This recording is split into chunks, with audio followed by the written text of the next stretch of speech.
B형하고 A병하고 O형하고 밥을 먹었어요. 넷이서 밥을 먹었는데 성격이 다른 거죠. 꼭 P의 문제가 아니라 유형 이렇게 뭐 별 유형이 다 있듯이.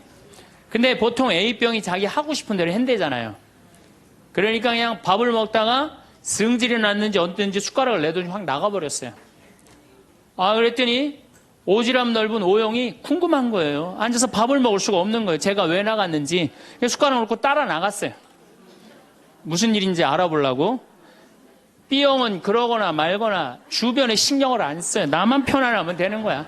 밥을 그냥 먹는 거예요. 계속 상관하지 않고. 그랬더니 소심한 A형이 밥이 안 넘어가는 거예요. 그래갖고 아무 신경도 안 쓰고 밥을 먹는 B형을 쿡쿡 찔르면서 한마디 합니다. 혹시 제 A병 나 때문에 삐져서 나간 거 아니냐. 그러니까 신경 쓰지 말아야 되는 건데도 신경을 다 쓰는 거예요.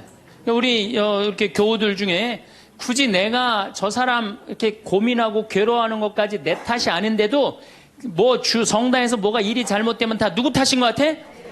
다 내 탓인 것 같아. 우리가 어디서 이게 교육을 받았느냐면은 루카복음 6장을 읽어보면은 뺨을 맞으면 다른 뺨을 돌려대고 겉옷을 달라고 그러면은 속옷을 두고 원수까지도 사랑하라고 가르칩니다. 원수까지도 사랑하라고 그러는데 정말 우리가 모두를 사랑해야 되는 거 아닌가 이런 생각 들잖아요. 그렇죠? 근데 예수님은 정작 다 사랑했을까요? 예수님 다 사랑하지 않으셨어요.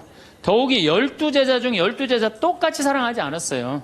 12제자 중에 누구를 특별히 사랑했느냐면은 베드로, 야고보, 요한만 특별히 사랑했어요. 거룩한 변모 때 누굴 데리고 갔어요? 베드로, 야고보, 요한만 데리고 갔어요. 아니 그 기가 막힌 모습을 보여주려면 다 보여주지. 왜 3명만 데리고 가? 나머지 9명 기분 나쁘게. 그렇잖아요. 그리고 회당장 야이로의 딸 살리러 갈 때 누구만 데려갔느냐면 베드로, 야고보, 요한만 데려가요. 다른 사람은 그 부모 외에는 아무도 따라오지 못하겠다고 그래요. 못 따라간 제자들 섭섭할 것 같아, 안 섭섭할 것 같아요? 근데 여러분들은 밥 먹으러 가는데 한 3명만 데려가야 되는데 나머지 6명 남아있으면 찝찝해, 안 찝찝해요? 앞으로는 그러지 마세요. 예수님이 겟세마니 동산에서 내 마음이 괴로워 죽을 지경이니 나와 함께 깨어 있어 줘라. 그렇게 하고 가까이에 누구만 불렀느냐면 베드로, 야고보, 요한만 불렀어요. 예수님도 12 중에 3명만 이렇게 사랑했는데 여러분들은 레조 단원들 12이면 12명 어떻게 다 사랑해? 그 중에 3명만 사랑해도 누구하고 똑같아?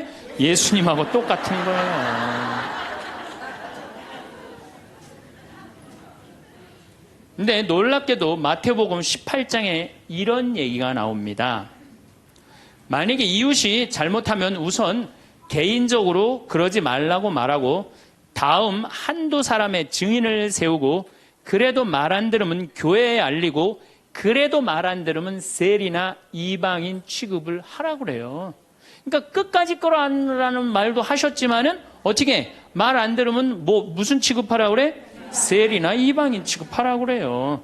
마태복음 23장을 보면은 바리사이파, 사두가이파, 성구갑 이마에 팔 놓고 다니면서 일반 사람에게는 무거운 짐 지어놓고 자기는 손 하나 까딱하지 않는 이들에게 회칠한 무덤, 독사의 족속이라고 욕을 해대요, 예수님이.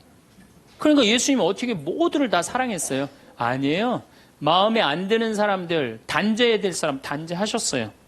그 예수님 또 그렇게 많이 참지도 않으셨어요. 우리 교우들처럼 그렇게 많이 참지도 않으셨어요.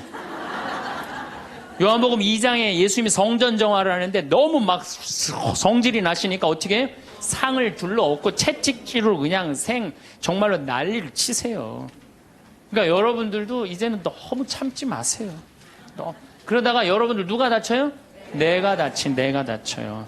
그런데 성당에 나오면 자기를 버리고 자기 목숨을 구하려 하지 말고 예수님 십자가를 지고 따라야 된다. 이 말이 꽉 귀에 들어오는 거예요. 순교자들이 이렇게 사셨다. 순교자들이. 우리들도 하느님 제대로 믿으려면 순교자나 예수님처럼 그렇게 십자가 지고 참아야 된다. 그리고 우리 또 선조들은 또 얼마나 대단해요. 막 피가 그냥 뼈가 튀어나오도록 맞으면서도 그걸 다 참고 배교하지 않고 하느님 사랑하고 그냥 그 사람들도 구원해서 기도했잖아요. 그냥 자기를 미워하고 남을 위해서 살아야 한다고 자기에게 어떤 일이 있더라도 주님께서 주시는 십자가라고 생각하고 참고 살아야 된다. 이렇게 우리는 이 말씀에 눌려 살아요. 이걸 뭐라고 그러냐면 십자가 컴플렉스라고 그래요. 십자가 컴플렉스. 나도 십자가를 져야 된다. 예수님이 손목에 못 박혔을 때 얼마나 아팠을까? 그거 그냥 심줄을 뚫고 지나갔을 때 얼마나 아팠을까? 발목 못 박히셨을 때 얼마나 아프셨을까? 그러니까 나를 죽이려고 애쓰고 웬만한 일은 주님은 주시는 시련과 십자가라고 참고 견디고 살면은 내면에는 기쁨이 하나도 없고 정신적 질병에 시달리는 경우가 많아요. 순교가 아니라. 그래갖고 그냥 우리 천주교 교우들은 이혼도 못하고 살아요. 남편이 그냥 맨날 술 먹고 때리고 빚지고 노름해. 도저히 뭐 아이들을 데리고 살 수가 없어. 그래갖고 그냥 구역장님이나 레조 단장님한테 상담을 합니다. 나는 정말로 이제 도저히 저 남편하고 못 살겠다고. 그냥 열심한 구역장님이나 레조 단장님이 한마디 해요. 아유, 데레사 자매, 십자가에 계신 예수님 생각을 해야지. 십자가에 계신 예수님 생각하고 어떻게 하라는 거야? 참고 살아라니까. 그러니까 참고 살려니 이 자매는 기쁨이 있어요, 없어요? 기쁨이 없는 사람들의 특징이 뭐냐? 선교를 못해요. 기쁨이 없는 사람들은 선교를 못합니다. 왜? 개신교는 정말로 막 하느님 믿으면서 기뻐, 즐거워. 그러니까 주위에 이제 막 세상에서 힘든 사람들한테 뭐라고 그러냐면 우리 교회 가자. 우리 교회 가면은 정말로 기뻐, 구원받을 수 있어, 정말 행복할 수 있어. 그리고 막 끌고 가요. 근데 우리 기쁨이 없는 천주교 교우들은 주위에서 힘들고 고통스러운 사람이 있으면은 성당 가자는 말이 안 나와요. 왜? 너도 한번 나하고 성당 가서 십자가 지고 한번 참아볼래? 이 말이 안 나오는 거예요. 그래서 우리 천주교는 참고 살아야 되기 때문에 신앙생활이 우울해요. 개신교는 기쁨, 찬양, 영광, 감사, 아멘, 알렐루야 이런 거거든요. 근데 우리는 우울해. 우리 교우들은 그냥 봄판공, 가을판공, 양심성찰, 십자가의 길, 뭐 참회의 절 이런 거란 말이에요. 그냥 기쁨이 없는 신앙생활. 여러분들 죽을 때까지 참고 사느라고 기쁨 하나 없이 우울하게 산다면은 이분은 아마 지옥 맨 밑바닥에 갈 가능성이 많아요. 단테의 신곡을 읽어보면은 지옥 맨 밑바닥에 많은 사람을 가둬놨어요. 그래서 이 사람들한테 물어봤어요. 이 사람들은 살아생전에 무슨 죄 때문에 지옥 맨 밑바닥에 왔습니까? 물으니까 안내하는 사람이 다른 죄가 아니라 이 사람들은 세상에서 살 때 하느님을 믿는다고 하면서 기쁘게 살지 못하고 늘 우울하게 한숨만 쉬며 산 죄 때문에 여기 왔다고 그래요. 그러니까 기쁘지 않은 사람들이 어디 가는 거야? 지옥 가는 거예요. 그러니까 이 세상에서 기쁘게 산 사람은 천당 가는 거고 이 세상에 우울하게 산 사람들은 어디가? 지옥 가는 거야. 그러니까 여기 있는 분들 중에 지금 내가 십자가 지느냐고 우울하고 이런 분들 어디 갈 가능성이 많아? 지옥 갈 가능성이 많아요. 그래서 우울한 사람이 가는데 아예 정해놨어요. 제 5옥에 간대. 지옥 중에. 지옥 1옥부터 9옥까지 있는데 5옥에 간대. 5옥. 슈바이처 박사는 물 없는 강처럼 기쁨 없는 그리스도인, 기쁨 없는 신앙, 기쁨 없는 사람이 세상을 피곤하게 한다는 거예요. 여러분들 성당에서 나온다고 딱 모임을 가졌는데 그냥 우울하게 이렇게 앉아 있으면은 그 사람 보고 있으면은 피곤해요, 안 피곤해요? 반짝반짝 웃는 사람이 있으면은 기분 좋아요, 안 좋아요? 그러니까 기쁨이라는 게 굉장히 중요한 거예요.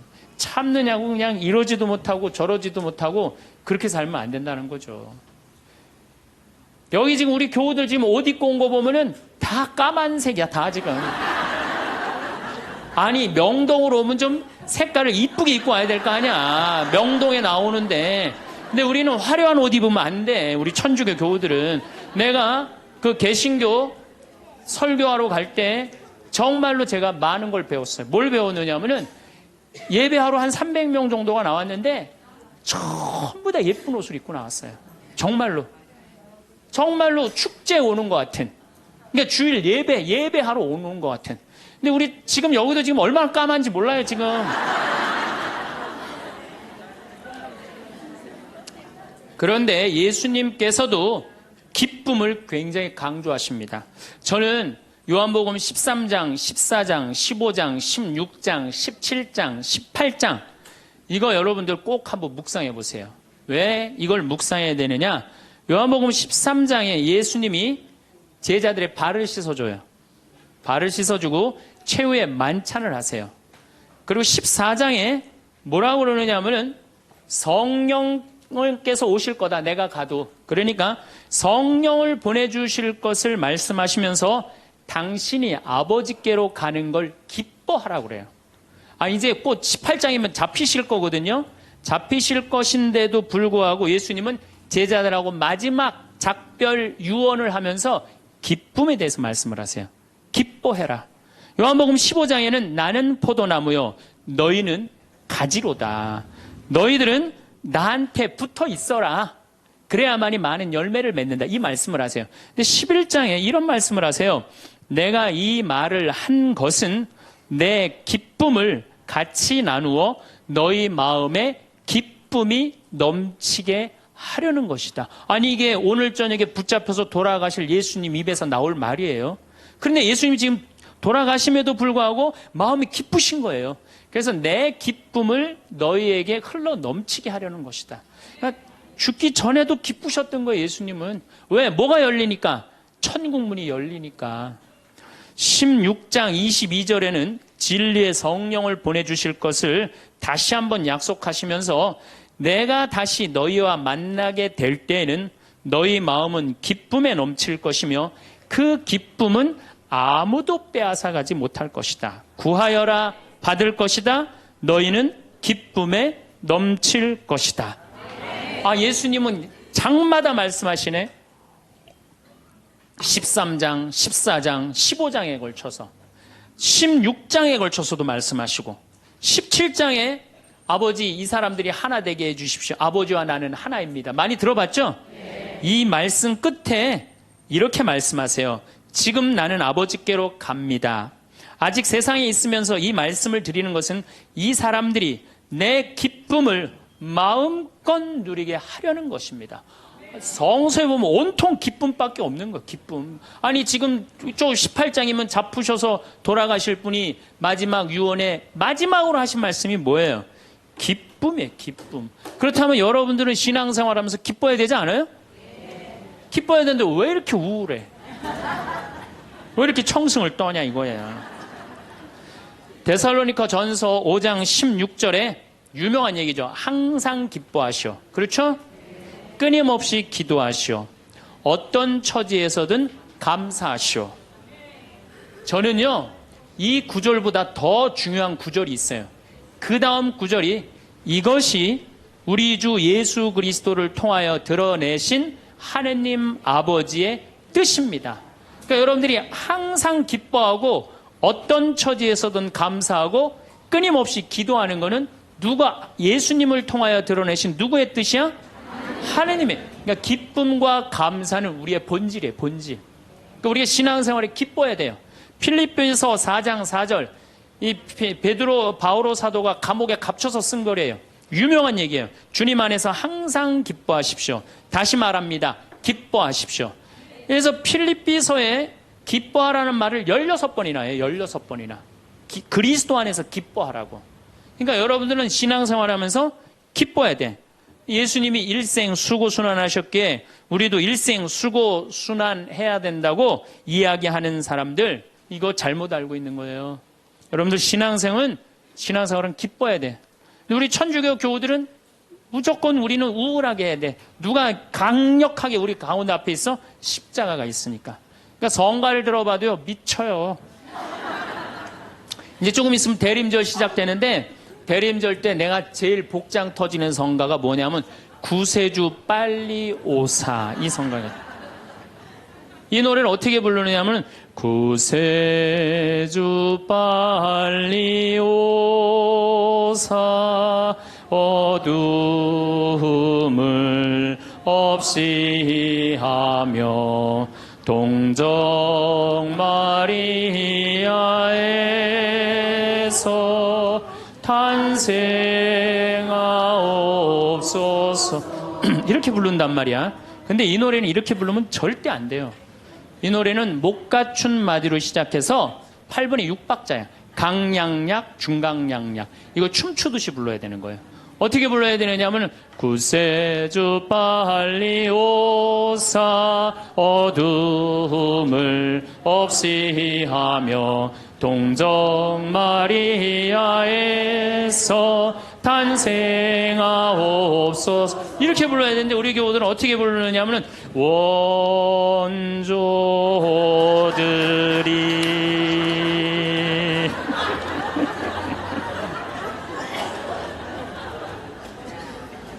그러니까 그냥 구세주로 빨리 가사는 구세주 빨리 오사라는 가사인데 하는 거 보면 장송곡이야. 장송. 기쁨이 없는 거죠. 사실 저도 신앙을 키운 결정적인 동기는 십자가입니다. 중학교 때 성당에 가보면 나는 수원 조원동 주교자 성당에 다녔는데 십자가가 나무 십자가인데 큰 게 있었어요. 근데 그 예수님을 보면 너무 불쌍한 거예요. 어쩌면 우리를 사랑하시기에 저렇게 고통스럽게 지셨을까? 그냥 보면은 근데 우리 이 조원동 주교자 성당 옆에는 은퇴 신부님이 살았어요. 근데 어떤 신부님이 살았느냐면 하한주 신부님이라고 살았어요. 막 수염이 이렇게 하얀 수염이 나신 하한주 신부님. 이 신부님이 얼마나 무서웠느냐면은 우리 어렸을 때는 성체험할 때 그리스도의 몸은 아멘하고 혀로 내밀었잖아요. 혀를 안 내밀면 입 벌리라고 소리를 질렀어요. 그래갖고 그 신부님이 나와서 미사를 하면은 그 줄에는 아무도 안 갔어요. 다 보자 신부 줄에 가갖고 다 성체험하고 그래. 근데 나는 중학교 2학년 때부터 신학교를 가려고 그랬으니까 신부님 집에 놀러를 자주 갔어요. 놀러를 가면 신부님 집 거실에 뭐가 써 있느냐면 님 쓰신 가시관이라는 시가 쓰여 있어요. 님의 전생애가 마냥 슬펐기에 님 쓰신 가시관을 나도 쓰고 살으리라. 이튿날 님이 날 보시고 임이 보시고 날 닮았다 하소서. 이튿날 나를 보시고 임 닮았다 하소서. 이 세상 다할 때까지 당신만을 따르리라. 그 시를 보는데 가슴에 팍 와닿더라고요. 님의 전생애가 마냥 슬펐기에. 얼마나 이게 이 중학생 그 가슴에 와닿아요. 우리 님이 한 번도 기쁘지 않고 전생애가 마냥 슬펐기에 나도 님 쓰신 가시관을 나도 쓰고 살으리라. 얼마나 이게 가슴에 와닿아요. 여러분도 그렇지 않아요? 전생애가 고통스러웠더니 불쌍하지 않아 예수님? 그래갖고 나도 그 님의 전생애가 마냥 슬펐기에 님 쓰신 가시관을 나도 쓰고 살으리라. 그거 하려고 신학교 들어갔어요. 신학교 들어갔더니 이번에는 신학교에서 신상옥이라는 친구가 지금도 활동 열심히 하고 있죠. 이걸 곡으로 써놨는데 기가 막힌 거예요. 우리 신학생들이 파티하고 축제 끝나면은 맨날 맨 마지막에 우리 신학생들이 이렇게 어깨 동무하고 부른 노래가 이 노래예요. 비장하게 부르는 거죠. 왜? 이 세상 다 할 때까지 당신만 따른다고 신학생 포기하지 않고 신부로 살고 죽을 때까지 당신만 따르리라. 그러니까 어깨 동무하고 어떻게 부르느냐? 님은 전생애가 마냥 슬펐기에 님 쓰신 가시관을 나도 쓰고 살으리다. 이튿날 님이 보시고 날 닮았다 하소서. 이튿날 나를 보시고 임 닮았다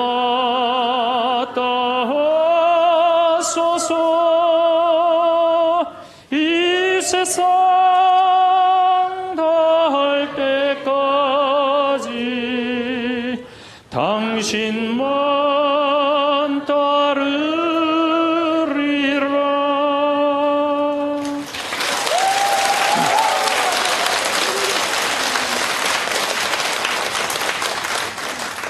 이렇게 청승을 떨면서 신학교 10년을 보냈어요. 신부가 딱 되고 보니 내가 내 관점에서 성서를 좀 읽어보니까 더욱이 강원도 생태마을 아름다운 자연에서 하느님이 창조해놓은 기가 막힌 자연에서 성서를 읽어보니까 우리 님께서 하나도 안 슬프게 사셨더라고요. 그리고 가시관은 언제 썼느냐 하면은 전생에 쓴 게 아니라 마지막 금요일 날 하루 썼는가, 하루밖에 안 썼더라고요. 전생애가 슬프긴 뭐가 슬퍼요. 예수님처럼 기쁘게 사신 분이 없어요. 성서에 예수님을 표현하길 뭐라고 그러냐면은 예수님은 먹보요 술꾼이라고 그래요. 루카복음 5장 29절에서 30절에 나옵니다. 그리고 레이는 그분을 위해서 자기 집에서 큰 잔치를 베풀었는데 세리들과 그 밖에 많은 사람이 큰 무리를 이루어 그분 일행과 어울려 먹고 있었다. 그래서 바리사회와 율사들이 제자들에게 투덜거렸다. 어째서 세리와 죄인들과 어울려서 먹고 마시고들 있소. 그러니까 예수님은 늘 먹고 마시고 마셨던 게 일이에요. 세례자 요한하고는 정반대의 행보를 보내세요. 세례자 요한은 금욕과 고행을 하는 정신적인 지도자였어요. 마르코복음 1장 6절을 보면 사막에서 지내면서 낙타 털옷을 입고 들꿀을 먹으면서 지냈다고 그래요. 뭐 꿀 먹으면 좋은다고 그랬는데 꿀을 요만큼 하루 겨우 견딜 만큼 먹었던 거예요. 정말로 금욕을 했던 사람이에요. 그런데 이 세례자 요한하고 예수님은 정반대야. 그러니까 예수님이 뭐라 그래? 세례자 요한에서 먹지도 않고 마시도 않으니까 저 세례자 요한 보러 미쳤다고 그러고 내가 먹고 마시니까 나보러 마귀 들렸다고 그러고 그런다고. 그러니까 먹고 마시는 걸 당신도 인정한 거예요. 먹고 마시는 걸 참 좋아하셨어요. 예수님처럼 축제 좋아하신 분이 어디 있어요? 예수님은요 잔치집마다 쫓아다닌 분이 예수님이에요. 오늘 이 레이 집도 쫓아다녔죠. 바리사이 집 갔죠. 자케오 잔치 갔죠. 가나의 혼인잔치 잔치집 갔죠. 그 다음에 나자로가 죽었다가 살아나온 다음에 잔치 차리니까 거기 잔치 갔죠. 당신 항상 뭐라 그래? 당신을 신랑에 비유하셔. 혼인잔치 신랑에. 이런 축제를 좋아하신 분이 전생애가 뭐가 마냥 슬펐어요. 마르코복음 2장에 안식일에 미리삭을 잘라먹는 제자들을 꾸짖는 바리사이를 향해 예수님이 이렇게 말씀하십니다. 사람이 안식일을 위해서 있는 게 아니라 안식일이 사람을 위해서 있는 것이다. 사람이 행복해야 된다는 거예요. 그런 것 때문에 사람이 매달려서는 안 된다는 거예요. 그러니까 예수님이 우리한테 주고 싶었던 건 이런 기쁨이에요. 기쁨. 그리고 예수님이 우리한테 주고 싶었던 거는 행복이에요. 행복. 마태오복음 5장에 가장 산상설교 맨 첫 구절이 뭐예요? 행복론이에요. 행복론. 행복하여라 마음이 가난한 사람들. 행복하여라 마음이 깨끗한 사람들. 행복하여라 마음이 온유한 사람들. 행복하여라 슬퍼하는 사람들. 행복하여라 아픈 사람들. 행복하여라 옳은 일을 하다 박해를 받는 사람들. 너희는 기뻐하고 즐거워하여라. 하늘에 받을 상이 크다. 그러니까 우리 보러 행복하라고 그러는 거예요. 예수님 기쁨을 처음 입을 열어서 하신 거는 행복론이고 마지막에 돌아가실 때는 기쁨이에요. 기쁨. 우리한테 기쁨과 행복을 주고 싶었던 거예요. 근데 그냥 2000년 지나서 와서 보니까 그냥 천주교들 그냥 기쁨과 행복은 온데간데 없고 옷은 다 까먹고 입고 와갖고 앉아갖고 그냥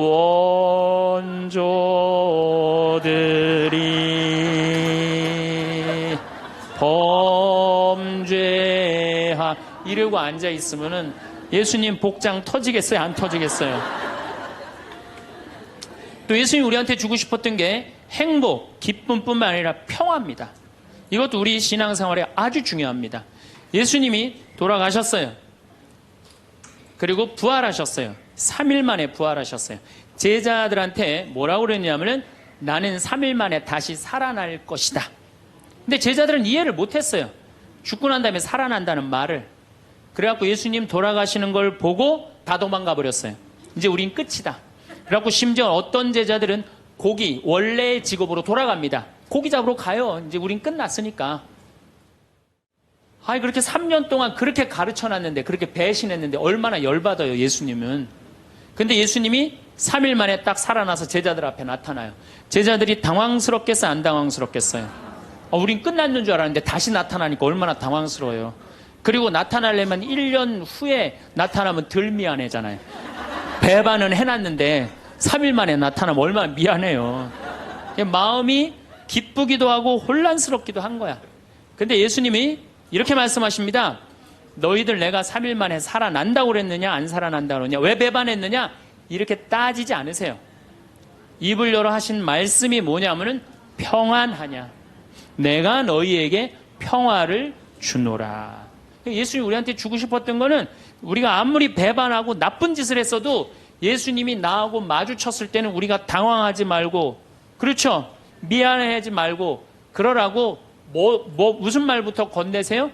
평안하냐, 내가 너희에게 평화를 주노라. 그러니까 예수님이 주고 싶었던 게 평화야. 자, 여러분들, 내가 성당 다니는데 기쁘지도 않고 행복하지도 않고 평화롭지도 않아. 성당 다니는 이유가 있는 거예요, 없는 거예요? 없는 거예요. 그러지 않으면 뭐하러 성당을 다녀요? 예수님이 가장 주고 싶었던 건데. 또 예수님이 우리한테 주고 싶었던 게 사랑이야. 요한복음 13장에 당신이 돌아가실 때가 알자 못내 사랑하던 제자들을 극진히 사랑하셨다고 그래. 극진히. 얼마나 제자들을 사랑했으면 극진히 사랑했다고 그래. 최후의 만찬 때 밥 먹으면서 누가 배반할 건지 막 자기네들끼리 의견이 분분했잖아요.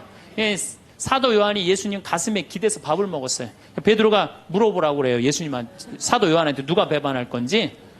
저는 이 밥 먹는 장면에서도 예수님의 사랑을 느껴요. 마지막에 떠나면서 밥 먹는 장면에도. 여러분들, 본당신부님하고 회식을 해요. 너무너무 본당신부님이 잘생기고 편안하고 좋아. 그래갖고 그냥 먹던 밥을 들고 와갖고 신부님 가슴에 기대서 먹을 수 있는 분 계세요? 예수님의 품은 굉장히 넉넉하셨어요. 우리를 다 끌어안아 주시는. 그러니까 예수님이 우리한테 주고 싶었던 게 기쁨, 행복, 평화, 사랑. 그 다음에 맨 먼저 하신 나는 너희에게 복음. 복음, 이게 영어로 뭐래? 굿뉴스. 다 알죠? 굿뉴스입니다. 좋은 소식을 전하러 온 거예요. 나는 하늘나라의 복음을 전하러 왔다. 굿뉴스. 좋은 소식을 전하러 오고, 예수님이 우리한테 최종적으로 열어주고 싶은 세상은 뭐였느냐 하면은 구원이에요. 구원. 근데 이 좋은 거를 갖고 내가 즐겁고 행복하게 살아도, 지금 시원찮을 판국인데 우리가 그냥 우울하게 그냥 청승 떨면서 달면 옷도 다 까만 옷만 입고 다니고 말이야.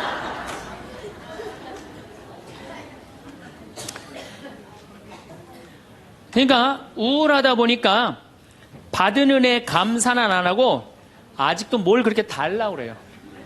개신교는 정말로, 개신교 방송 한번 보세요. 다 손들어서 하느님께 찬양드리죠. 평화방송 보면요, 천주교 교들 보면 다 미사포 뒤집어 쓰고 땅바닥 다 쳐다보고 앉아요. 그러니까 이게 감사의 신앙생활하는 사람이랑 간구의 신앙생활하는 사람이랑은 차원이 틀려요. 감사드리는 사람들, 찬양드리는 사람들은요, 그냥 저절로 뜨거워요. 그런데 간구 기도하는 사람, 기도해서 복을 받는다, 이게 기복신앙이에요. 성당에 나와갖고 뭐 이거 달라 저거 달라 이거 해달라 저거 해달라 기도하는 분들 있죠? 기도해서 복 받는 거, 그거 기복신앙이에요. 우리 무당한테만 가갖고 기복신앙 있는 거 아니에요. 성당에 나와서도 기복신앙들 많습니다. 그래갖고 그냥 우리 신부들이 그냥 서양 무당인 줄 알고 그런 분들 많아요. 그래갖고 그냥 저한테 와갖고 그냥 제가 그냥 뭐 무슨 능력이 뛰어난 줄 알고 어디 성령 기도회 가면 안수 기도 해달라는 분, 오늘도 2분 해드렸어요. 물론 오늘 해드린 안수는 내가 기적을 일으키려고 한 건 아니에요. 그냥 하느님의 축복을 빌어준 거지. 그런데 많은 경우 할머니들이 신부님 골 아파요, 신부님 허리 아파요, 신부님 무릎 아파요, 안수기도 좀 해주세요. 신부님이 해주면 나을 것 같아요. 난 또 착하니까 해주죠. 근데 난 능력이 없는 걸. 그래갖고 머리에 손을 얹고 내가 뭐라고 기도하느냐면은, 하느님 이 할머니 골이 아프답니다. 내가 해줄 수 있는 건 그것밖에 없어요. 내 손에서는 아무것도 안 나와요. 난 사람도 한 명도 없고. 그러니까 제가 한 2년 전부터 안수기도 안 해줘요. 왜? 아무것도 안 나오는데 누르고 있는 나도 한심하고, 아무것도 안 나오는데 머리 디미는 교우들도 불쌍하고. 그래서 안 해줘요. 여러분들, 정말로 우리가 얼마나 감사하냐. 여기 적어도 명동까지 걸어서 오신 여러분들은 행복한 분들이에요. 눈 두 개, 콧구멍 두 개, 입 있으면 다 받은 거예요. 정말로. 여러분들, 눈 하나 갈아 끼는데 얼마가 드느냐? 내가 조사를 확실히 해보니까 사실은 이거는 그렇게 하면 안 되는 건데, 눈 하나 정말로 갈아 끼는데 그 장기 매매 시장에서 하나에 1억에 1억. 두 개면 2억에 2억. 여러분들 지금 이게 지금 얼마를 깔고 있느냐면 2억을 지금 눈에 깔고 있는 거야. 2억을. 감사해요, 안 감사해요?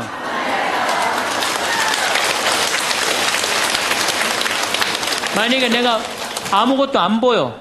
그래갖고 저 신부 얼굴도 못 보고 반찬이 어떻게 생겼는지도 모르고 명동성당이 얼마나 멋있는지도 모르고 그렇지 않아요? 아무것도 지금 다 보고 있는데 얼마나 감사해요. 감사하지 않아요? 감사해요. 신장 하나 갈아 낀데 3천만 원, 간 갈아 낀데 7천만 원이에요. 이것만 대충 따져도 3억을 여러분들 여기 지금 깔고 있는 거예요.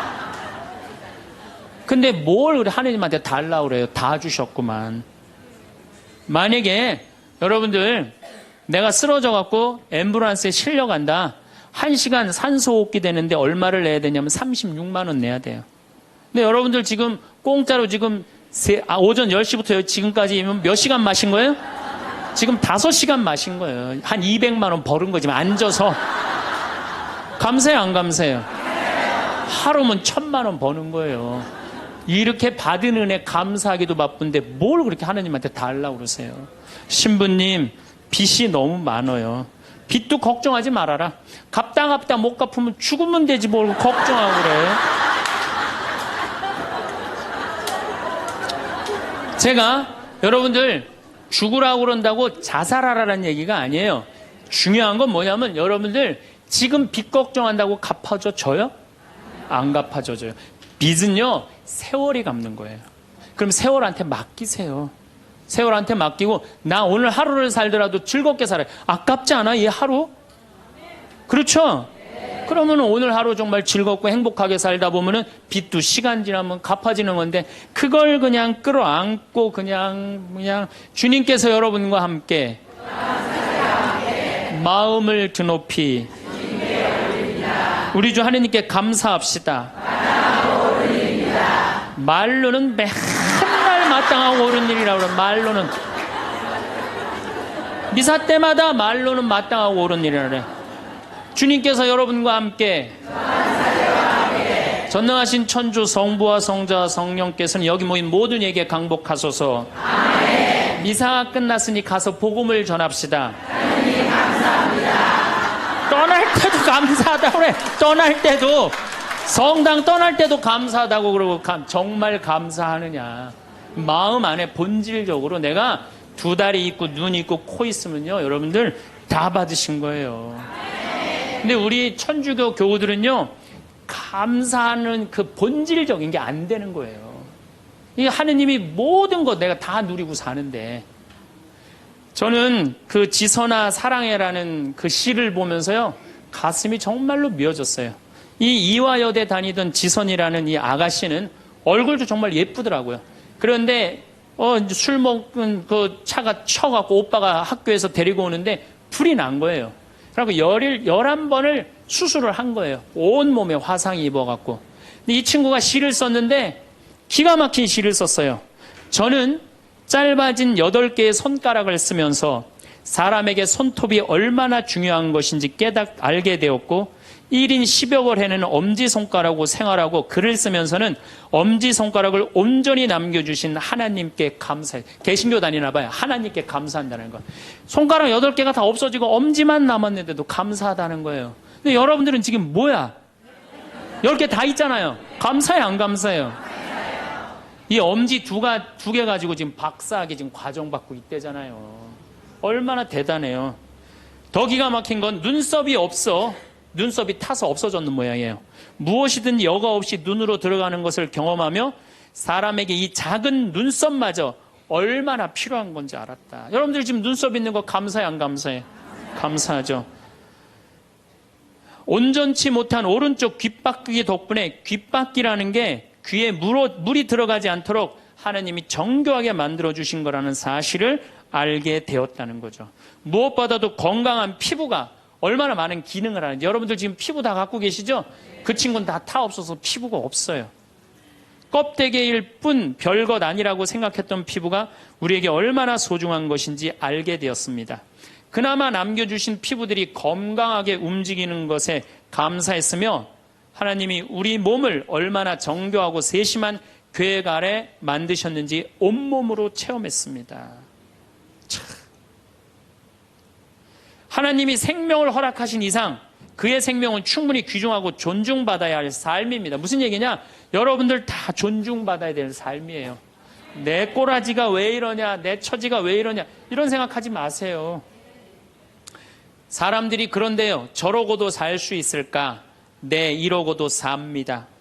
몸은 이렇지만 누구보다 건강한 마음임을 자부하며 이런 몸이라도 전혀 부끄러운 마음을 품지 않게 해주신 하나님을 찬양하며 이런 몸이라도 사랑하고 써주시려는 하나님의 계획에 감사드리며 저는 이렇게 삽니다. 누구보다도 행복하게 살고 있습니다. 정말로 이렇게 이 상황이 안 좋은 사람도 감사하고 찬양하고 그리고 살아가는데, 아니 눈 2개, 콧구멍 2개, 다리, 손가락 10개, 귓바퀴, 눈썹 다 있는 여러분들이 한탄을 한다, 원망을 한다. 이거 우리 지금 뭐가 잘못 살고 있는 거예요. 신앙인으로서 숨만 쉬어도 감사한 거예요. 숨만. 그리고 이 대한민국처럼 잘 먹고 잘 사는 나라 있어요? 이렇게 잘 먹고 잘 사는 나라 없어요. 제가 아무리 돌아다녀 봐도 한국처럼 좋은 나라가 없어요. 내가 일본에 가갖고 회를 정식을 시켰어요. 회를 정식을 시켰는데 딱 2점 나오더라고요. 그래서 나는 그게 맛백인 줄 알았어. 맛백이. 그래서 홀딱 먹었어요. 아무리 기다려도 회가 안 나오는 거예요. 그래서 가이드를 불러서 왜 회가 안 나오냐 그랬더니 아까 2점 먹은 게 정식이라는 거예요. 일본 아이들은 가서 보니까 2점, 3점밖에 안 먹어요. 제가 지난 2월 달에 미국 플로리다 쪽에 강의를 갔어요. 마침 근사한 식당에 초대를 받아서 스테이크를 먹게 됐어요. 야, 호텔에서 그것도 그냥 회원만 먹는 호텔에서 스테이크를 먹는다고 그러는데 진짜 스테이크 요만큼, 그 다음에 감자, 콩, 수프, 땡이에요, 땡. 아무것도 먹고 났는데 배고프더라고. 거기서 배고프다고 그럴 수도 없고. 근데 한국에 돌아가갖고 우리 집이 수원이야. 수원 갈비집들 많잖아요. 그래서 갈비집에 가갖고 갈비를 시켰는데 진짜 갈비 나오기 전에 상을 이렇게 하나 들고 나와요. 반찬. 그렇죠? 나는 갈비집 갈 때마다 궁금한 게 갈비 먹으러 가는데 게장이 왜 나오는지 난 이해가 안 돼. 게장 나오지. 그 다음에 또 뭐 나와요? 저기 뚝배기에다가 계란. 그렇죠? 요즘은 다 그거 나오더라고. 그 다음에 또 메추리알. 그 메추리알은 어디나 다 나오는 거고. 그 다음에 사라다 나오죠. 그 다음에 부침개 나오죠. 또 기다리시는데 배고프시다고 국수 말아서 나오죠. 그것만 먹어도 배불러요, 사실은. 그리고 이제 갈비가 4명이 가면 또 딱 4인분 나오면 그냥 그거 먹으면 배가 빵빵해요. 근데 우리는 배 빵빵하면 안 돼요. 배가 터질 때까지 먹어야 돼요. 2인분을 더 시켜요. 그래갖고 그냥 배가 터질 때까지. 그래갖고 그냥 정말 배가 터지기 일보 직전이야. 그런데 대한민국에만 나오는 장면이 하나 있어요. 배가 터질 것 같이 먹어갖고 갈비뼈가 다 널브러졌으면은 아줌마 하나가 쓱 나와서 이렇게 물어봅니다. 냉면을 먹을래? 된장찌개를 먹을래?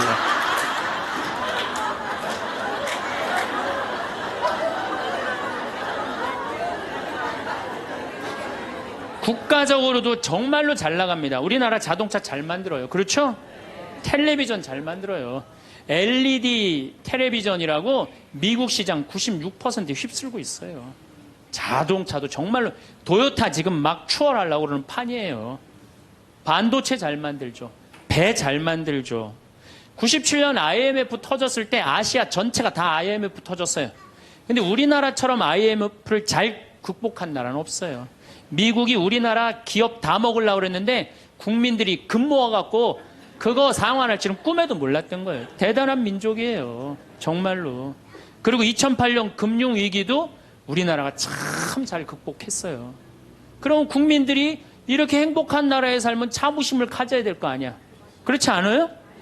요즘 잘 나가요. 여러분들 일본 소니가 우리나라 삼성에 떨어진 지 5년 됐어. 5년. 그렇게 따라가려고도 안 되는 거예요. 예? 텔레비전 잘 만들지. 작년에는 일본이 무역 흑자 200억 달러였는데 우리나라는 400억 달러예요. 올해도 잘 나가고. 근데 뭐가 그렇게 불만이 많어. 만족하고 살면 되는데 국민들이 욕심이 너무 많아요. 여러분들 제가 세계 경제 10위권까지 들어간 나라 중에 다른 나라 침략하지 않은 나라가 없어요. 다 다른 나라 거 뺏어서 저렇게 잘 먹고 잘 사는 거예요. 우리나라가 작년에 수출 9위, 올해는 수출 7위가 올라선대요. 경제 규모로는 15위지만은 그래도 경제권 10위권에서 이 조그만 나라에서 왔다 갔다 해요. 그런데 생각을 해봐요. 세계 10위권까지 들어간 나라 중에 다른 나라 침략해서 다른 나라 뺏어갖고 이렇게 잘 먹고 잘 사는 거예요. 미국 다른 나라 침략해요, 안 해요? 지금 이라크 석유 뺏어갖고 저렇게 잘 먹고 잘 살잖아요. 일본 침략했어요, 안 했어요? 정말로 우리나라 저 강원도의 소나무 다 잘라갖고 저렇게 잘 먹고 잘 사는 거예요. 영국 침략했어요, 안 했어요? 스페인, 남미 거 다 뺏어다 먹었어요. 그렇죠? 프랑스, 아프리카 다 뺏어, 베트남 거 다 뺏어다 먹었어요. 포르투갈, 네덜란드, 독일, 이탈리아 잘 산다는 나라냐 다른 나라 침략해서 다 뺏어서 잘 먹고 잘 사는 거예요. 그래서 저는 여행 다닐 때 이 코 큰 놈들 얼굴 다니면 제가 뭐라 그러는지 알아요? 이놈들아 고개 숙이고 다니는 도둑놈들아. 왜? 너희들은 아프리카, 인도, 아시아, 남미 거 다 뺏어서 지금 호의호식해서 사는 거야. 지금 너희들은 아시아, 남미, 아프리카에 굶는 사람들 너희들은 당연히 도와야 돼. 왜? 니네들이 다 뺏어간 도둑놈들이니까.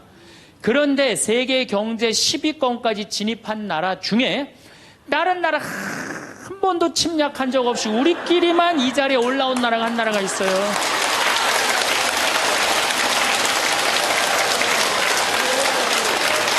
그게 바로 우리나라예요, 우리나라. 여러분들 정말로 저는 대단하다고 생각해요. 그래갖고 이 대단한 사람들이 모여갖고 살아갖고 우리나라 이름이 뭐냐면 대한민국이에요. 대한민국.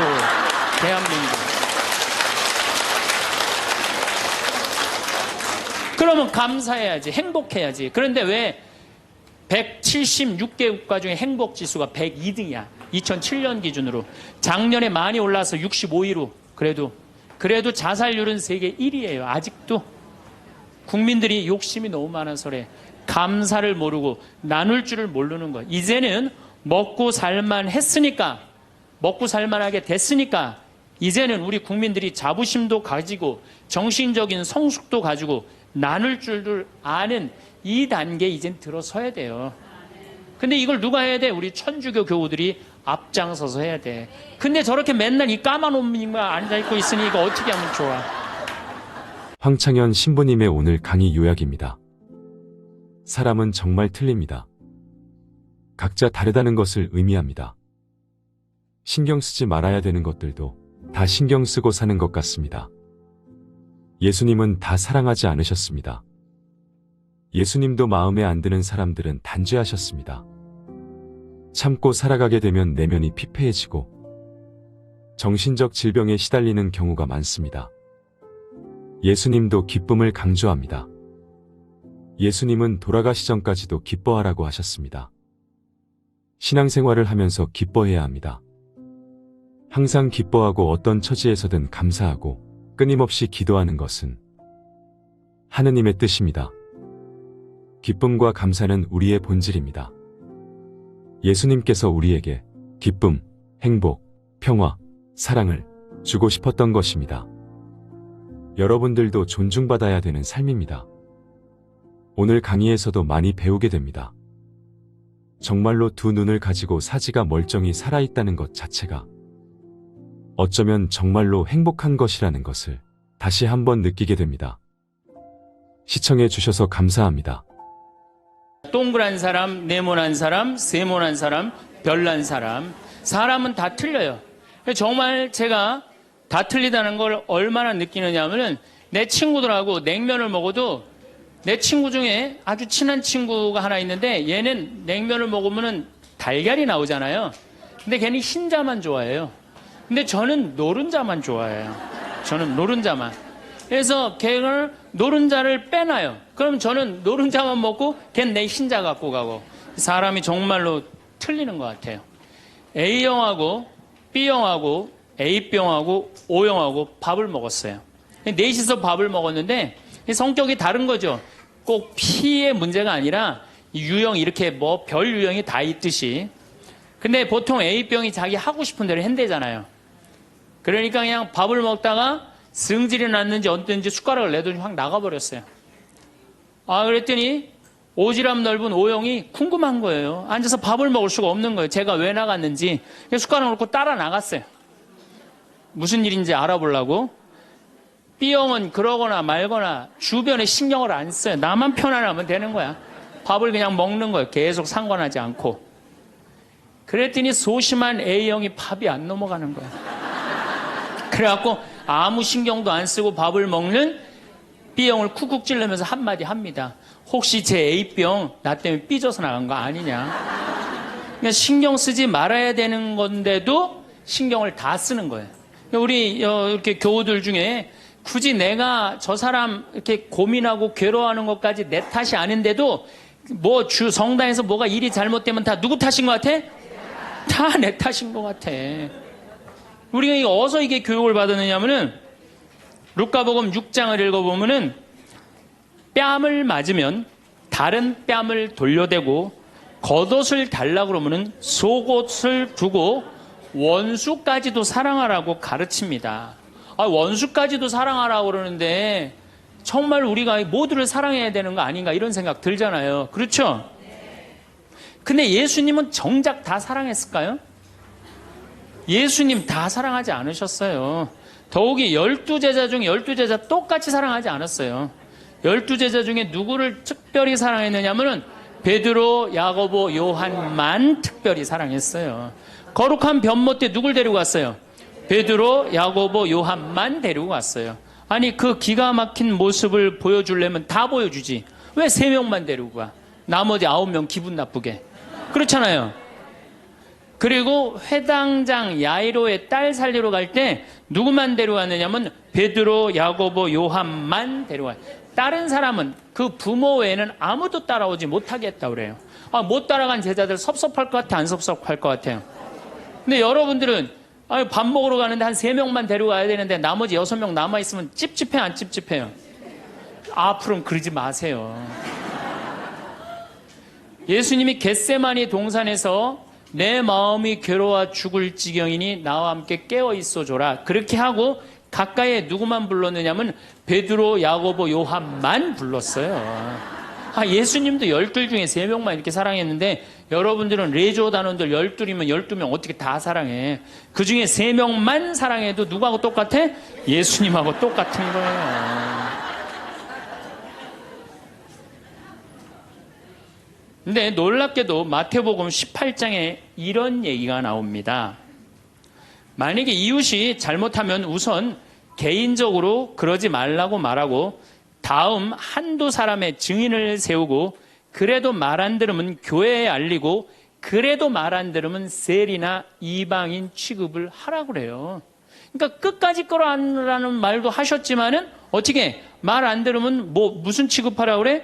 세리나 이방인 취급하라고 그래요.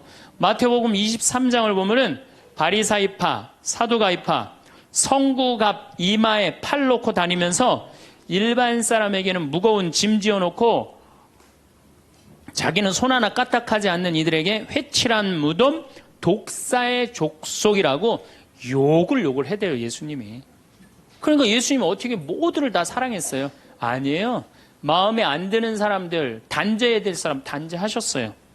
그 예수님 또 그렇게 많이 참지도 않으셨어요. 우리 교우들처럼 그렇게 많이 참지도 않으셨어요. 요한복음 2장에 예수님이 성전 정화를 하는데 너무 막 성질이 나시니까 어떻게 해요? 상을 둘러엎고 채찍질로 그냥 정말로 난리를 치세요. 그러니까 여러분들도 이제는 너무 참지 마세요. 그러다가 여러분들 누가 다쳐요? 내가 다쳐요.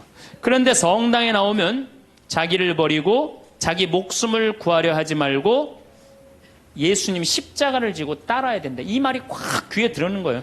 순교자들이 이렇게 사셨다. 순교자들이. 우리들도 하느님 제대로 믿으려면 순교자나 예수님처럼 그렇게 십자가 지고 참아야 된다. 그리고 우리 또 선조들은 또 얼마나 대단해요. 막 피가 그냥 뼈가 튀어나오도록 맞으면서도 그걸 다 참고 배교하지 않고 하느님 사랑하고 그냥 그 사람들도 구원해서 기도했잖아요.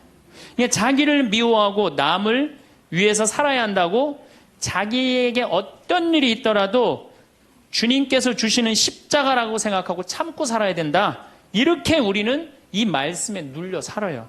이걸 뭐라고 그러냐면 십자가 컴플렉스라고 그래요. 십자가 컴플렉스. 나도 십자가를 져야 된다. 예수님이 손목에 못 박혔을 때 얼마나 아팠을까? 그거 그냥 심줄을 뚫고 지나갔을 때 얼마나 아팠을까? 발목 못 박히셨을 때 얼마나 아프셨을까? 그러니까 나를 죽이려고 애쓰고 웬만한 일은 주님은 주시는 시련과 십자가라고 참고 견디고 살면은 내면에는 기쁨이 하나도 없고 정신적 질병에 시달리는 경우가 많아요. 순교가 아니라. 그래갖고 그냥 우리 천주교 교우들은 이혼도 못하고 살아요. 남편이 그냥 맨날 술 먹고 때리고 빚지고 노름해. 도저히 아이들을 데리고 살 수가 없어. 그래갖고 그냥 구역장님이나 레지오 단장님한테 상담을 합니다. 나는 정말로 이제 도저히 저 남편하고 못 살겠다고. 그냥 열심한 구역장님이나 레지오 단장님이 한마디 해요. 아유, 데레사 자매, 십자가에 계신 예수님 생각을 해야지. 십자가에 계신 예수님 생각하고 어떻게 하라는 거야? 참고 살아라니까. 그러니까 참고 살려니 이 자매는 기쁨이 있어요, 없어요? 기쁨이 없는 사람들의 특징이 뭐냐? 선교를 못해요. 기쁨이 없는 사람들은 선교를 못합니다. 왜? 개신교는 정말로 막 하느님 믿으면서 기뻐, 즐거워. 그러니까 주위에 이제 막 세상에서 힘든 사람들한테 뭐라고 그러냐면 우리 교회 가자. 우리 교회 가면은 정말로 기뻐, 구원받을 수 있어. 정말 행복할 수 있어. 그리고 막 끌고 가요. 근데 우리 기쁨이 없는 천주교 교우들은 주위에서 힘들고 고통스러운 사람이 있으면은 성당 가자는 말이 안 나와요. 왜? 너도 한번 나하고 성당 가서 십자가 지고 한번 참아볼래? 이 말이 안 나오는 거예요. 그래서 우리 천주교는 참고 살아야 되기 때문에 신앙생활이 우울해요. 개신교는 기쁨, 찬양, 영광, 감사, 아멘, 알렐루야 이런 거거든요. 근데 우리는 우울해. 우리 교우들은 그냥 봄판공, 가을판공, 양심성찰, 십자가의 길, 참회의 절 이런 거란 말이에요. 그냥 기쁨이 없는 신앙생활. 여러분들 죽을 때까지 참고 사느라고 기쁨 하나 없이 우울하게 산다면은 이분은 아마 지옥 맨 밑바닥에 갈 가능성이 많아요. 단테의 신곡을 읽어보면은 지옥 맨 밑바닥에 많은 사람을 가둬놨어요. 그래서 이 사람들한테 물어봤어요. 이 사람들은 살아생전에 무슨 죄 때문에 지옥 맨 밑바닥에 왔습니까? 물으니까 안내하는 사람이 다른 죄가 아니라 이 사람들은 세상에서 살 때 하느님을 믿는다고 하면서 기쁘게 살지 못하고 늘 우울하게 한숨만 쉬며 산 죄 때문에 여기 왔다고 그래요. 그러니까 기쁘지 않은 사람들이 어디 가는 거야? 지옥 가는 거예요. 그러니까 이 세상에서 기쁘게 산 사람은 천당 가는 거고 이 세상에 우울하게 산 사람들은 어디가? 지옥 가는 거야. 그러니까 여기 있는 분들 중에 지금 내가 십자가 지느냐고 우울하고 이런 분들 어디 갈 가능성이 많아? 지옥 갈 가능성이 많아요. 그래서 우울한 사람이 가는데 아예 정해놨어요. 제 5억에 간대. 지옥 중에. 지옥 1억부터 9억까지 있는데 5억에 간대. 5억. 슈바이처 박사는 물 없는 강처럼 기쁨 없는 그리스도인, 기쁨 없는 신앙, 기쁨 없는 사람이 세상을 피곤하게 한다는 거예요. 여러분들 성당에서 나온다고 딱 모임을 가졌는데 그냥 우울하게 이렇게 앉아 있으면은 그 사람 보고 있으면은 피곤해요, 안 피곤해요? 반짝반짝 웃는 사람이 있으면은 기분 좋아요, 안 좋아요? 그러니까 기쁨이라는 게 굉장히 중요한 거예요. 참느냐고 그냥 이러지도 못하고 저러지도 못하고 그렇게 살면 안 된다는 거죠. 여기 지금 우리 교우들 지금 옷 입고 온 거 보면은 다 까만색이야, 다 지금. 아니, 명동으로 오면 좀 색깔을 이쁘게 입고 와야 될 거 아니야. 명동에 나오는데. 근데 우리는 화려한 옷 입으면 안 돼. 우리 천주교 교우들은. 내가 그 개신교 설교하러 갈 때 정말로 제가 많은 걸 배웠어요. 뭘 배웠느냐면은 예배하러 한 300명 정도가 나왔는데 전부 다 예쁜 옷을 입고 나왔어요. 정말로. 정말로 축제에 오는 것 같은. 그러니까 주일 예배하러 오는 것 같은. 근데 우리 지금 여기도 지금 얼마나 까만지 몰라요, 지금.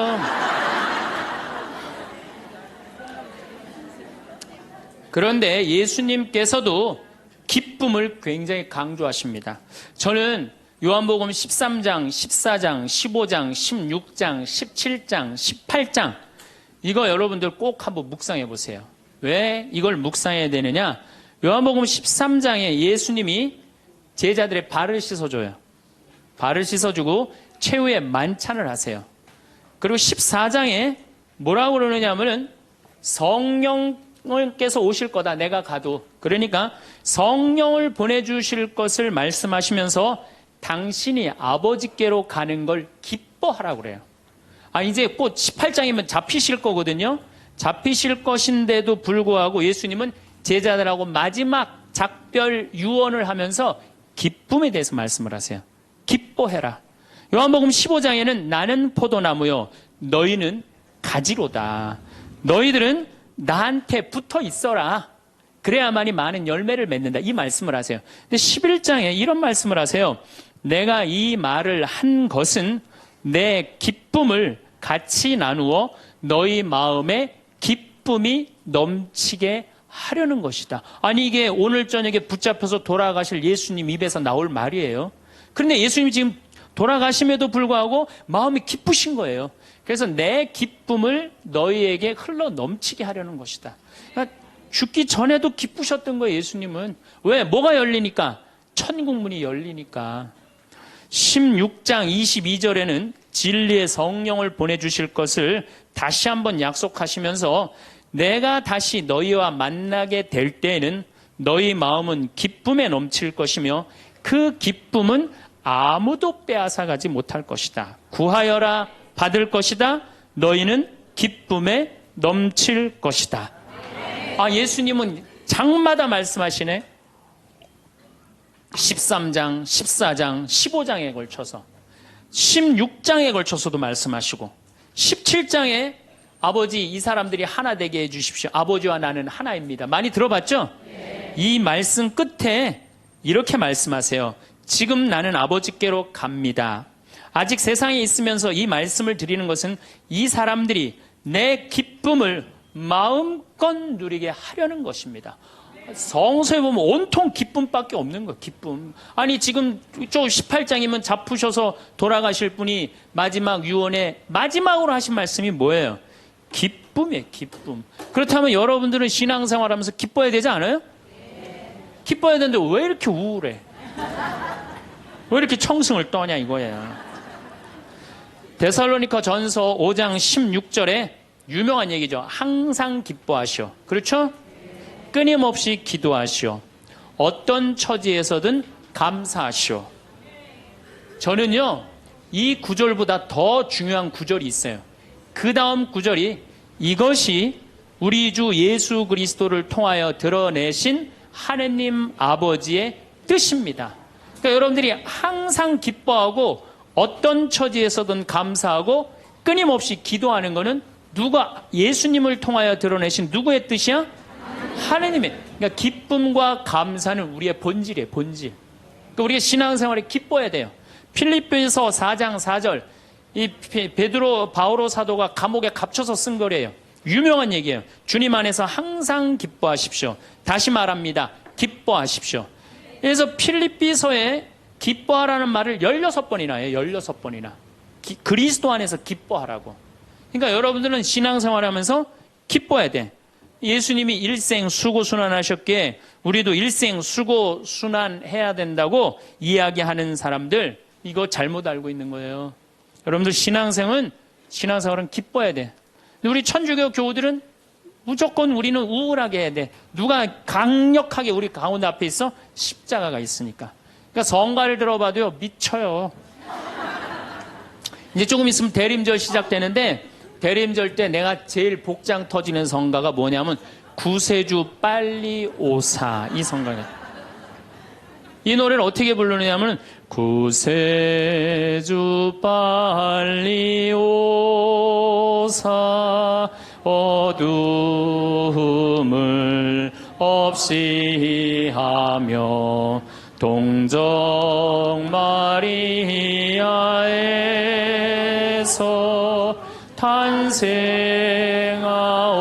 탄생하옵소서. 이렇게 부른단 말이야. 근데 이 노래는 이렇게 부르면 절대 안 돼요.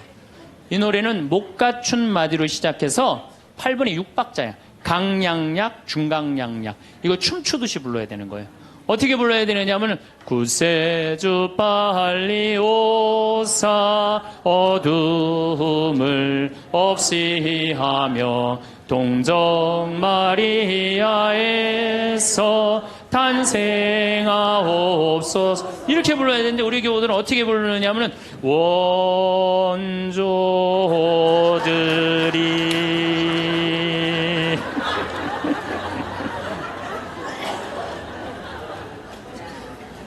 그러니까 그냥 구세주부로 빨리, 가사는 구세주 빨리 오사라는 가사인데 하는 거 보면 장송곡이야, 장송.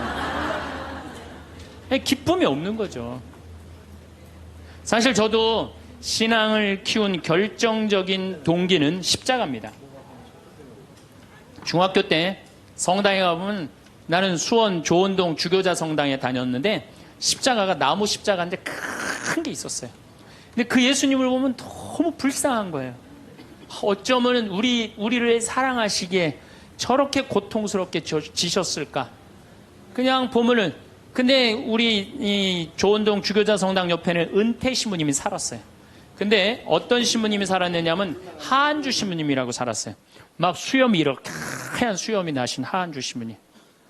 이 신부님이 얼마나 무서웠느냐면은 우리 어렸을 때는 성체험할 때 그리스도의 몸은 아멘하고 혀로 내밀었잖아요. 혀를 안 내밀면 입 벌리라고 소리를 질렀어요. 그래갖고 그 신부님이 나와서 미사를 하면은 그 줄에는 아무도 안 갔어요. 다 보자 신부 줄에 가갖고 다 성체험하고 그래. 근데 나는 중학교 2학년 때부터 신학교를 가려고 그랬으니까 신부님 집에 놀러를 자주 갔어요. 놀러를 가면 신부님 집 거실에 뭐가 써 있느냐면 님 쓰신 가시관이라는 시가 쓰여 있어요. 님의 전생애가 마냥 슬펐기에 님 쓰신 가시관을 나도 쓰고 살으리라. 이튿날 님이 날 보시고 임이 보시고 날 닮았다 하소서. 이튿날 나를 보시고 임 닮았다 하소서. 이 세상 다할 때까지 당신만을 따르리라. 그 시를 보는데 가슴에 팍 와닿더라고요. 님의 전생애가 마냥 슬펐기에. 얼마나 이게 이 중학생 그 가슴에 와닿아요. 우리 님이 한 번도 기쁘지 않고 전생애가 마냥 슬펐기에 나도 님 쓰신 가시관을 나도 쓰고 살으리라. 얼마나 이게 가슴에 와닿아요. 여러분도 그렇지 않아요? 전생애가 고통스러웠더니 불쌍하지 않아 예수님? 그래갖고 나도 그 님의 전생애가 마냥 슬펐기에 님 쓰신 가시관을 나도 쓰고 살으리라. 그거 하려고 신학교 들어갔어요. 신학교 들어갔더니 이번에는 신학교에서 신상옥이라는 친구가 지금도 활동 열심히 하고 있죠. 이걸 곡으로 써놨는데 기가 막힌 거예요. 우리 신학생들이 파티하고 축제 끝나면은 맨날 맨 마지막에 우리 신학생들이 이렇게 어깨동무하고 부른 노래가 이 노래예요. 비장하게 부르는 거죠. 왜? 이 세상 다 할 때까지 당신만 따른다고. 신학생 포기하지 않고 신부로 살고 죽을 때까지 당신만 따르리라. 그러니까 어깨동무하고 뭐 어떻게 부르느냐? 님은 전생애가 마냥 슬펐기에 님 쓰신 가시관을 나도 쓰고 살으리다. 이튿날 님이 보시고 날 닮았다 하소서. 이튿날 나를 보시고 임 닮았다 하소서. 이 세상 다할 때까지 당신만 따르리라.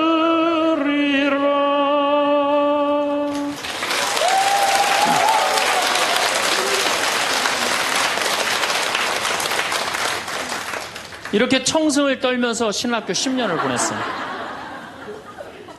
신부가 딱 되고 보니 내가 내 관점에서 성서를 좀 읽어보니까 더욱이 강원도 생태마을 아름다운 자연에서 하느님이 창조해놓은 기가 막힌 자연에서 성서를 읽어보니까 우리 님께서 하나도 안 슬프게 사셨더라고요. 그리고 가시관은 언제 썼느냐 하면은 전생에 쓴 게 아니라 마지막 금요일 날 하루 쓴가, 하루밖에 안 썼더라고요. 전생애가 슬프긴 뭐가 슬퍼요. 예수님처럼 기쁘게 사신 분이 없어요. 성서에 예수님을 표현하길 뭐라고 그러냐면은 예수님은 먹보요 술꾼이라고 그래요. 루카복음 5장 29절에서 30절에 나옵니다. 그리고 레이는 그분을 위해서 자기 집에서 큰 잔치를 베풀었는데 세리들과 그 밖에 많은 사람이 큰 무리를 이루어 그분 일행과 어울려 먹고 있었다. 그래서 바리사회와 율사들이 제자들에게 투덜거렸다.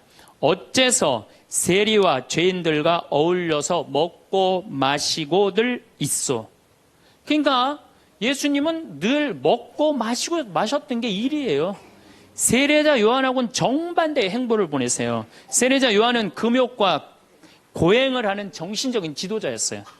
마르코복음 1장 6절을 보면 사막에서 지내면서 낙타 털옷을 입고 들꿀을 먹으면서 지냈다고 그래요. 뭐 꿀 먹으면 좋은다고 그러는데 꿀을 요만큼 하루 겨우 견딜 만큼 먹었던 거예요. 정말로 금욕을 했던 사람이에요.